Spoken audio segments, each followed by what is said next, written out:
Mahigit 2,000 nicho naman sa Roman Catholic Cemetery sa Dagupan City ang nalubog din sa baha. May ulat, CJ Torida.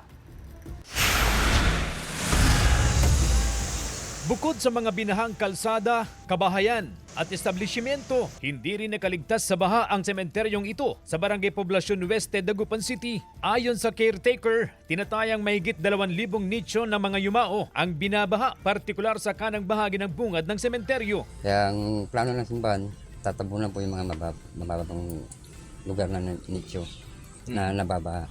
Bukod sa baha, kapansin-pansin din ang mga matataas na tumubong damo sa pagitan ng mga nicho. Pero sabi ng caretaker, matatanggal ang mga yan, pati ang mga nagkalat na basura bago ang paggunita ng undas sa Nobyembre. Handa raw ang Barangay Council na makipagtulungan sa pamunuan ng simbahan para sa pagtatabon ng lupa sa binabahang bahagi ng sementeryo. Pwede rin daw mapakinabangan ang Operation Sitio na proyekto ng lokal na pamahalaan kung saan nagbibigay ng libreng panambak na lupa sa mga binabahang bahagi ng syudad.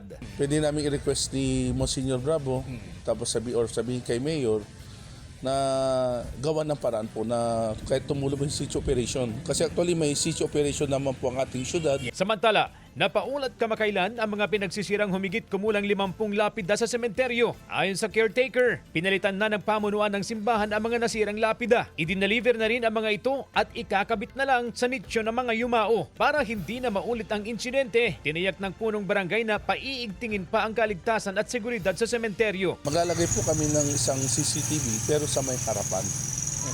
Yung mga papasok para at least monitor po namin. Sinisikap pa ng GMA Regional TV na makuhanan ng pahayag ang pamunuan ng simbahan. CJ Torida, One North Central Luzon.